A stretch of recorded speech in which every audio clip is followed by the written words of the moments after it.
Guys, it's Neffy. I got a quick question for all you Christians out there. Did you know that the letter J is only 500 years old? Now tell me, when did they say Jesus was walking the earth again? 2,000 years ago, you say? 2,000 years ago? That don't make no sense, people. How is it that you're going to have a man walking the earth 2,000 years ago with a name that couldn't have existed until 500 years ago? You got a 1,500-year gap there. Somebody playing games. Somebody. That ought to raise a red flag to you. Actually, people who ask this question should just wave the white flag because it ain't even that serious. And I'm about to bust it down for you and show you how unserious it is. And I know unserious ain't a word and we're talking about language here, but give me some room, okay? All right. So I want to talk to you about this dude right here. His name is Gian Giorgio Trissino. He's an Italian grammarian. He was basically what they call a Renaissance man. He did poetry, he did plays, and he was very, very interested in language. And he did some things that modified the Italian language, which also spilled over into the other European languages after. And one of those things was to modify the letter I. So the letter I, back in the day, way back in the day, 500 years ago, was used interchangeably for two different sounds. Not interchangeably, excuse me, but it was used for two different sounds. The I sound, as we're familiar with, and also the J sound. Hold on now, Neffy, that don't make no sense. Now, how you gonna have a letter I making the sound for I and J at the same time? You trying to pull a fast one. Relax, I got you. I ain't gonna just tell you stuff without backing it up. You feel me? You should know that by now, right? Okay, so this isn't actually that foreign of a concept. If you think about it, think about the words, for example, circle starts with a C, but so does cat. Same letter, two different sounds. How about the G for giraffe and the G for graffiti? Same letter, two different sounds. Well, Trissino decided to make it so that we would know when the I is being used in the regular I form that we consider regular now, as opposed to the hard I sound, which was J.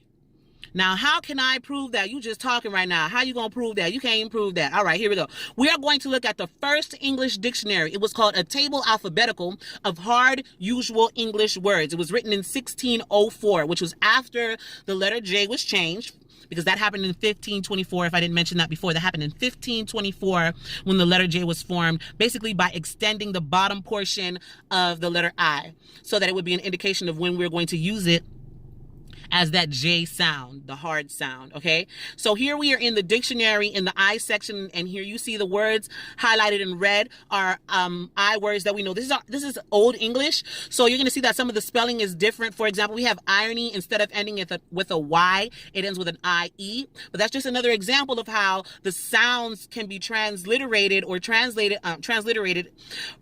rather than the meaning. So we have from Old English, we carried over the word irony. We still use that, it's ironic, it's irony, right? But we spell it IRONY as opposed to IE, but it still sounds the same. Gasp. Yes, I know, shock and awe.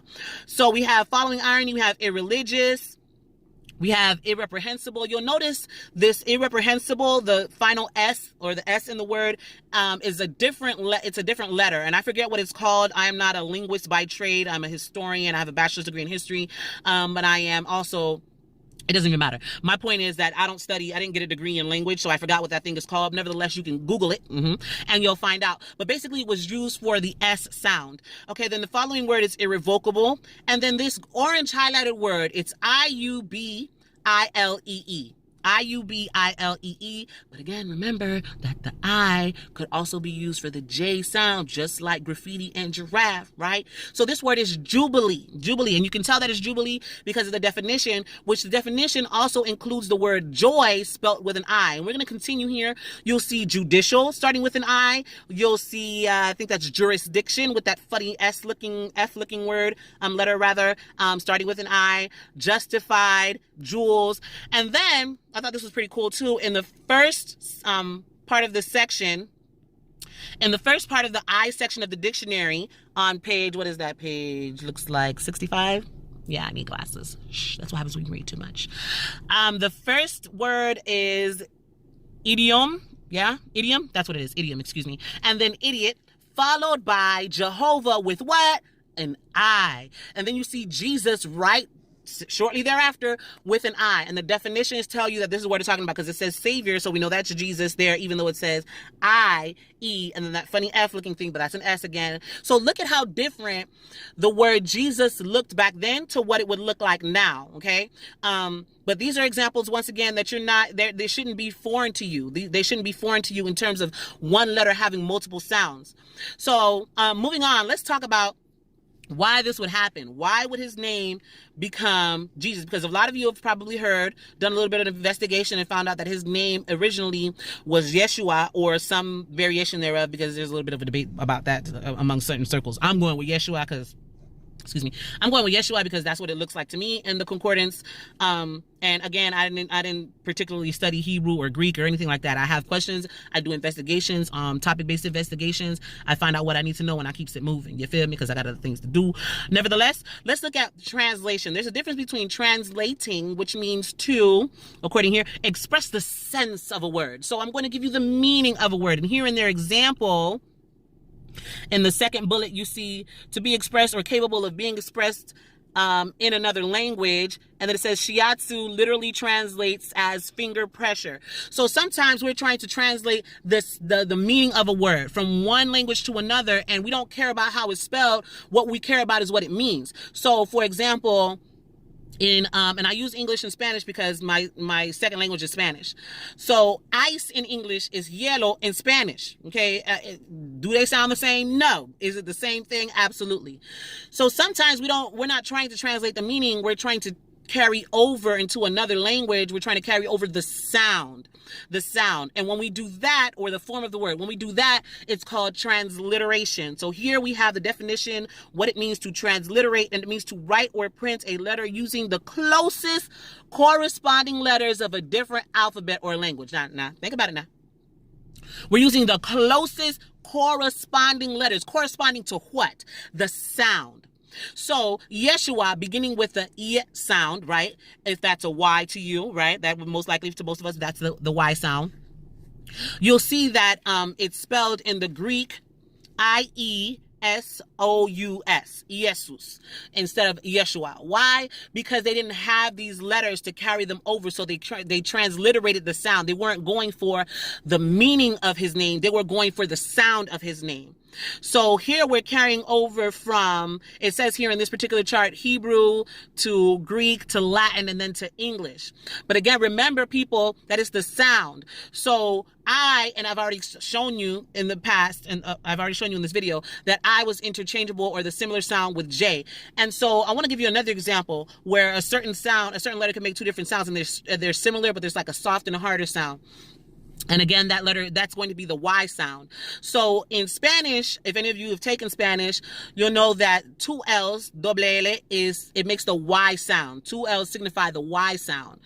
And those of us who speak Spanish natively will often use the Y, soft Y, and the hard Y interchangeably. So for example, I was going to pull up some songs here, but that's just too much to give you an example.